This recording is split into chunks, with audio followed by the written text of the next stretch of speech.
and easy, made easy.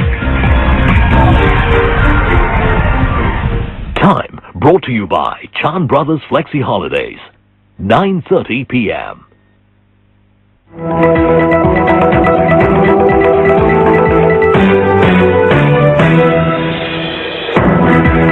Good evening, I'm Geraldine Tan, and on News 5 tonight, last-ditch campaigning on the eve of Malaysia's 13th general elections as the police promise full security for the vote.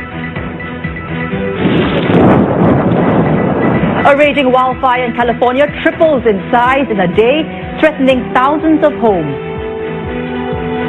A third cyclist dies in 3 days on Singapore roads, and your banker will start calling you up, and that's when trouble starts. A warning to property buyers not to overcommit because current interest rates won't last forever. It's the eve of critical general elections in Malaysia, and both sides are on a last-ditch campaign blitz. An independent survey has shown that the race is neck and neck. Prime Minister Najib Razak has appealed to voters to give him a strong mandate in his first election so that he can implement promises of reform. In an open letter, he reminded them that whatever decision they make will determine the future of the nation. Opposition leader Anwar Ibrahim meanwhile says only massive fraud can stop his side from winning. But he's appealed to supporters to stay calm and not be provoked, come what may. Malaysian police issued the same call today, urging all to accept the outcome of the polls.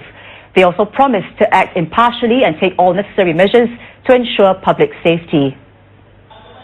Kami pegawai dan anggota polis, we are apolitical. Kita tidak akan memihak kepada mana-mana pihak. Jadi kita akan melaksanakan tugas dan tanggungjawab kita secara profesional. I request every registered voters to come out and vote tomorrow, and we will ensure everything will run peacefully. No need to stock food. Why?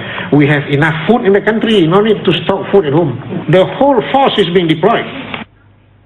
Political parties will not be allowed to hold victory parades or protests to prevent things from getting out of hand.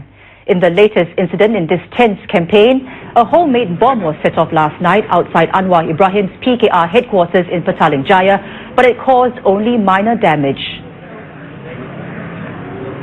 Now, the police are also threatening to take action against those behind a community campaign called the Malaysian Spring. Our Malaysia Bureau Chief gets to the root of the issue. What began as a citizen initiative 3 weeks ago to express hope for a better future as Malaysia heads into a critical election has now been regarded as a threat to national security. The authorities are accusing these Malaysians who were planting little flags that symbolize flowers under the so-called Malaysian Spring initiative for trying to engineer an Arab Spring in this country in a bid to topple the government. The flower plots that have mushroomed across the country, they believed, are rendezvous points for possible revolt if the outcome of the elections is not in their favor. We have information that these flags are linked to the effort to start this Malaysia Spring. We have started investigation. So we will take the necessary action when the time comes. While the police want the flags to be removed immediately, residents in Bangsa were crying foul. We have got absolutely nothing to do with the Arab Spring. Basically, we are just telling people to, come out and come out together and vote. Nothing more, nothing less. This is our civic duty as Malaysians to urge people to come out and vote. The landscape architect who initiated a project to plant 28 million flowers or flags across the country by polling day insisted that his pet project was misunderstood.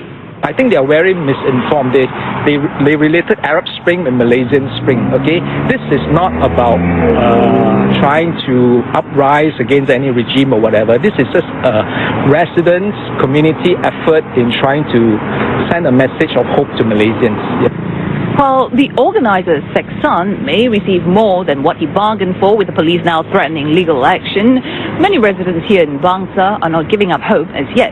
They see it as a civil right to plant these seeds of hope for the country in this critical juncture. Melissa Go, Channel News Asia, Kuala Lumpur. Firefighters